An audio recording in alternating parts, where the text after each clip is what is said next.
அஸ்ஸலாமு அலைக்கும். இன்றைக்கி நம்ம உணவு தட்டில் சிங்கப்பூர், மலேசியா, தாய்லாந்து சைட்லாம் ரொம்பவுமே ஃபேமஸான ஒரு டெசர்ட் தான் எப்படி பண்ணுறதுன்னு பார்க்க போகிறோம். இதை மலேசியாக்காரவங்க செரிமுக்குன்னு சொல்லுவாங்க.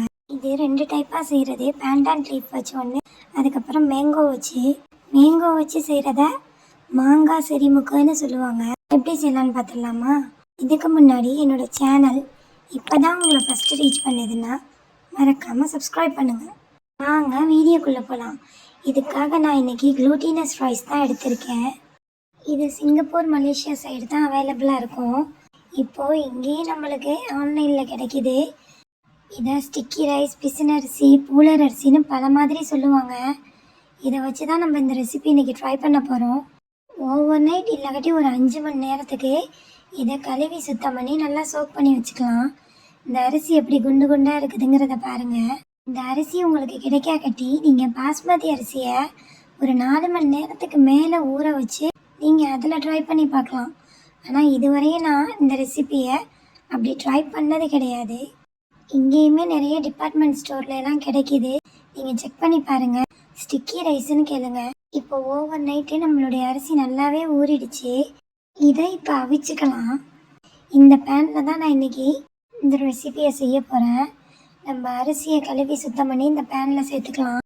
நல்லா கெட்டியான தலை தேங்காய் பால், ஒரு அரை மூடி தேங்காய் பால் உள்ளே சேர்த்து அந்த அரிசியோட தேங்காய் பால் ஒன்று சேர நிற்கிற அளவுக்கு ஊற்றிக்கலாம். ஏன்னா இதை நம்ம ஸ்டீம் பண்ண தான் போகிறோம், அதனால் அதிகமான தண்ணி சேர்க்கணுங்கிற அவசியம் இல்லை. இதுக்கு நம்ம ஒரு அரை டீஸ்பூன் உப்பு சேர்த்து இதை ஒரு ஸ்டீமரில் வேக வச்சு எடுத்துக்கலாம். நீங்கள் இட்லி பாத்திரம் இல்லை வேறு எதுவும் வேக வைக்கிற பாத்திரம் இருந்தாலும் தாராளமாக அதில் வேக வச்சுக்கலாம். இப்போது இதுக்கு மூடி போடணும்னு அவசியம் இல்லை. மேலே மட்டும் ஸ்டீமரை க்ளோஸ் பண்ணி ஒரு 10 நிமிஷம் அவிச்சு எடுத்துக்கலாம். இதுவே நல்லா 5-6 மணி நேரம் ஊறுனுச்சுங்கிறதுனால ரொம்பவுமே சுலபமாக 10 நிமிஷத்துலேயே வெந்து வந்துடும். நல்லா நம்மளுடைய அரிசி இந்த தேங்காய் பாலில் வெந்துருச்சு.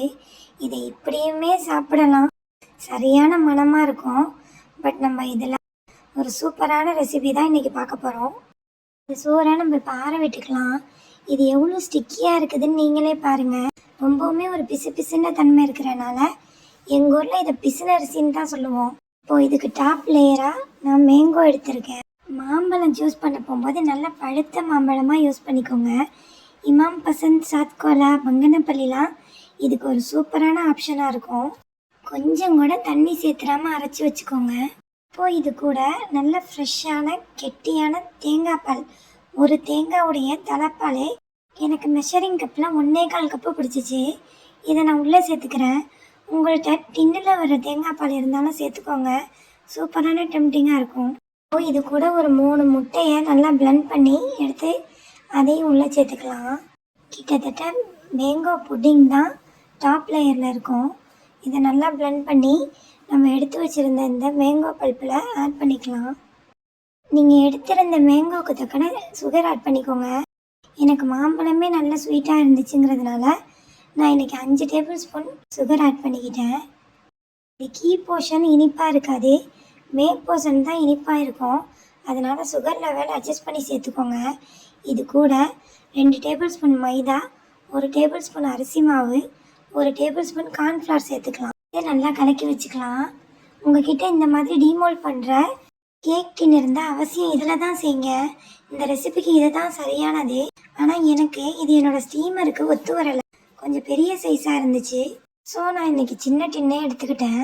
இந்த மாதிரி கையில் க்ளவுஸ் இல்லாட்டி ஒரு பாலித்தீன் சீட்டை வச்சு சமமாக ஒன்று சேர அந்த சாதத்தை ஸ்ப்ரெட் பண்ணி விட்டுக்கலாம். நல்லா சூடு ஆறுனதுக்கப்புறம் இந்த மாதிரி ஒன்றா சமமாக ஆட் பண்ணி இதில் கத்தியை வச்சு சின்ன சின்ன கீரல்கள் போட்டுக்கலாம். இப்போது இது மேலே நம்ம ரெடி பண்ணி வச்சுருந்த அந்த மேங்கோ பல்ப் கலவைகளை உள்ளே சேர்த்துடலாம். இதை நல்லா தட்டி விட்டு ஸ்டீமரில் வச்சு இப்போது ஒரு மூடி போட்டு நீங்கள் அவிச்சிக்கோங்க. இது கண்டிப்பாக ஒரு 20 நிமிஷம் அவியணும். 20 நிமிஷம் அவிஞ்சதுக்கு அப்புறம் இது லைட்டான ஒரு பிசுபிசுப்பான தன்மையோட எனக்கு இருந்துச்சு. அதுக்காக நான் மூடி இல்லாமல் இன்னும் ஒரு 10 நிமிஷம் வேக வச்சுக்கிறேன். 10 நிமிஷம் கழித்து திறந்து பார்த்தா சூப்பரான நம்மளுடைய மாங்காய் செரிமுகா ரெடி ஆயிடுச்சு. செரிமுகன்னா மலேசியாவில் சிரிச்ச முகங்கிறது அர்த்தமாகும். அந்த பேருக்கு தக்கன இந்த ஸ்வீட்டுமே ரொம்பவுமே சூப்பராக இருந்துச்சு.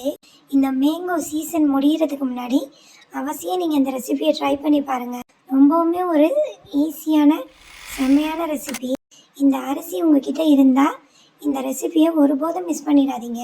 அரிசியுடைய வாசம், கோகோனட்டுடைய வாசம், அப்புறம் மேங்கோவுடைய வாசம் எல்லாம் ஒன்று சேரும்போதே ஒரு சூப்பரான அல்டிமேட்டான ஃப்ளேவராக இருந்துச்சு. இந்த ரெசிபி உங்களுக்கு பிடிக்கும்னு நம்புகிறேன்.